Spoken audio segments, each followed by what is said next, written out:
Chapter 6. The Last Gremlin. With a grin of relief, Billy turned to the knapsack on his back. But Gizmo began to squeak excitedly. He was pointing towards the front of the big store. There stood a single gremlin, his arms full of stolen goodies. It was Stripe. As he saw the three of them, he darted back inside the shadowy store. "I'm going after him," said Billy. "We've got to make sure he doesn't multiply again."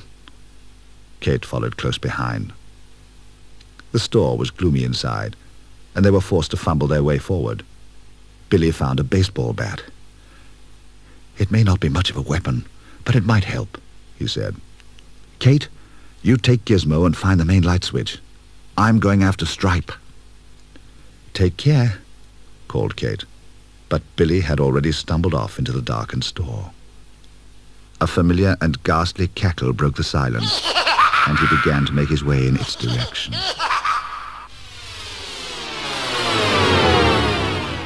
Something whizzed through the air, only narrowly missing Billy's head. Stripe was hurling hammers, spanners, cans of paint, and anything he could get his hands on. Billy ducked behind a display stand, which was swiftly demolished under the barrage. Then there was almost silence. Billy could hear the evil gremlin's rasping breath, but he couldn't see him. "Please let Kate find the lights," he whispered to himself. Billy moved on, unaware that he was walking into a deadly ambush. Stripe had picked up a bow and arrows from the sports department, and from his hiding place he had a perfect view for a shot.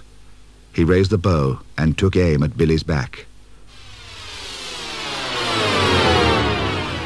Kate had managed to locate the panel that controlled the store's electrics, but there were so many switches and buttons she didn't know which to press. She flicked them on and off at random, hoping to hit the right one by chance. She only succeeded in activating the pre-recorded address system. "Ladies and gentlemen," a loud voice announced, "the store will be closing in 10 minutes. Down below, Stripe screeched with surprise as the voice boomed out at him, and his first arrow went off wild. Billy swung round and dived to avoid the hail of arrows that followed. Once again, Kate had saved him. The section light lit up the scene, and Stripe dropped the bow. He fled, shrieking in search of the dark.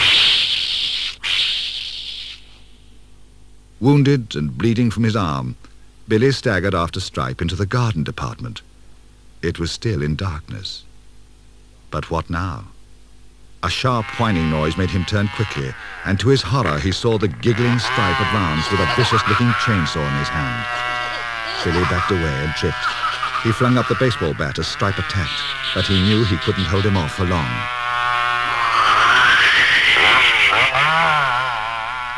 Kate was desperately flicking every switch, but still she couldn't find the main light controls. "Gizmo!" she cried. "What are we going to do?" But the little mogwai wasn't there.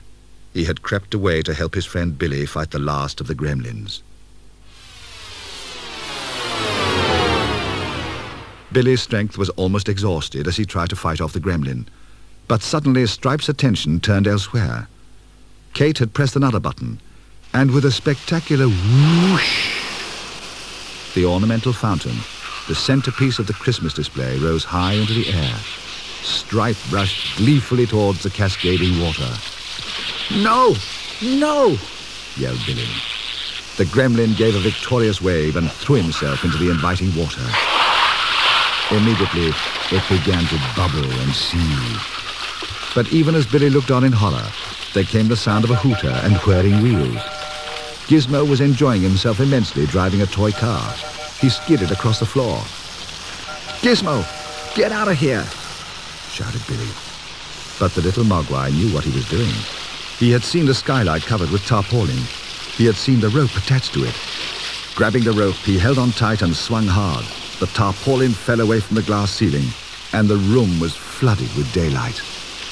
From the fountain came an agonized sound. Stripe writhed about in the sunlit water, trying to pull himself free to search for darkness. But already his body was crumbling, and soon he was no more than a pile of dust. The last gremlin had been destroyed.